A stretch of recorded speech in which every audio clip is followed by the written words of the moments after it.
Hello everybody, welcome back to Screen Stars and welcome to another PlayStation 4 review. Today's review is for Grey Skies, a War of the Worlds story released by Steel Arts Software.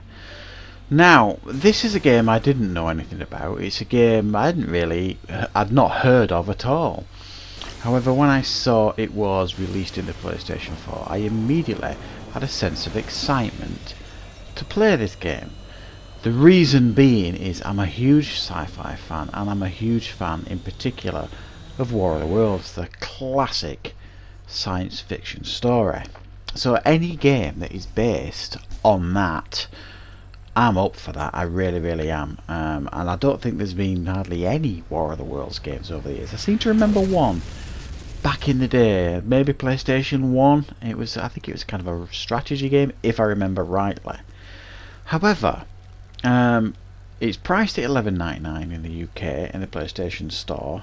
When I read the initial description, my gut reaction was, I don't think this is going to be a game for me, if I'm honest. It's like a stealth game. But I watched the trailer and things like that, and I thought, I'll give it a go. And, it's not expensive, and it'll be a little bit of content for the channel and a review for the channel. So I installed it, and I've been playing it for a couple of days, or trying to play this game for a couple of days. Now, I don't like lambasting on games. I don't like giving games a hard time, generally speaking. The people that are behind the majority of games are very talented, and what they do I can't do. But I have to be really honest here, guys. This game is absolutely terrible. Regardless of whether you're into stealth games or anything like that, they've taken a property here, the War of the Worlds, recognisable property, and done nothing interesting with it at all. This game essentially is like a stealth resource management exploration mystery adventure, I guess, but it's so poorly put together. There's just zero fun factor here in this game at all. Zero. And it's really disappointing. Now, it's a PlayStation 4 game, but it looks, and I'm being generous here, it looks like an early PlayStation 3 game at times, occasionally even further back in the generation, potentially PlayStation 2 sometimes. It looks really bad. It doesn't look good at all. The movement of your character's terrible. You can basically walk, run, crouch, only climb over things that the game will allow you to climb over. And by that I mean you might see another route that you want to take, but you can't go down that route because it's been blocked off, even though it would be a clearly much safer route than the one down there that has got these enemies that are wandering about that look exactly the same and are going to batter you to death if they see you. So it's just really poorly put together. It pushes you in certain directions in the game as well, which is really frustrating.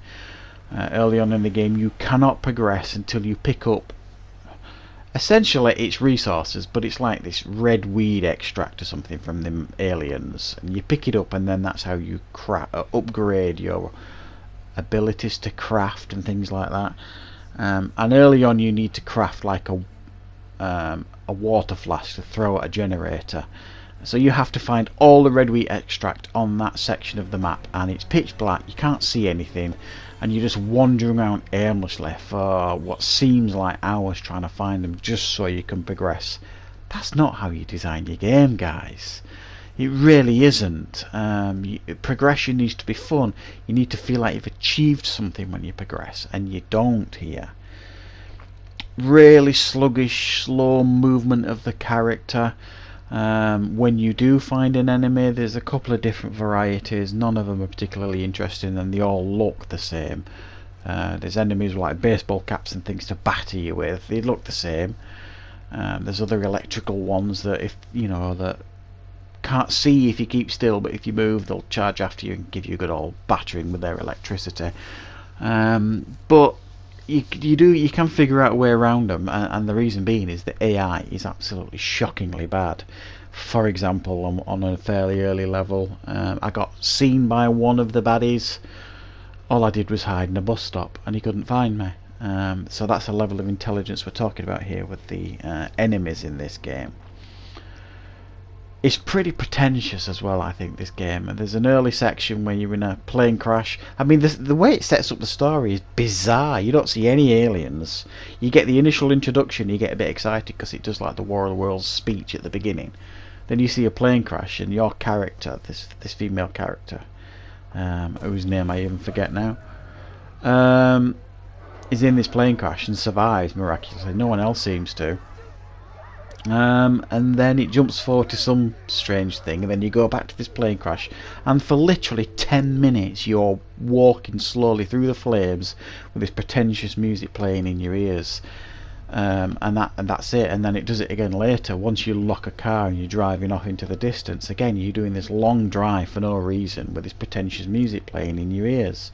It's trying to be really dramatic, this game, and interesting, and it just fails. It really, really does. Pretentious rubbish, really.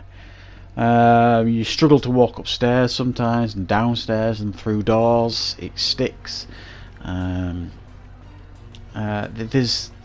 The mechanics here are just not fun and interesting.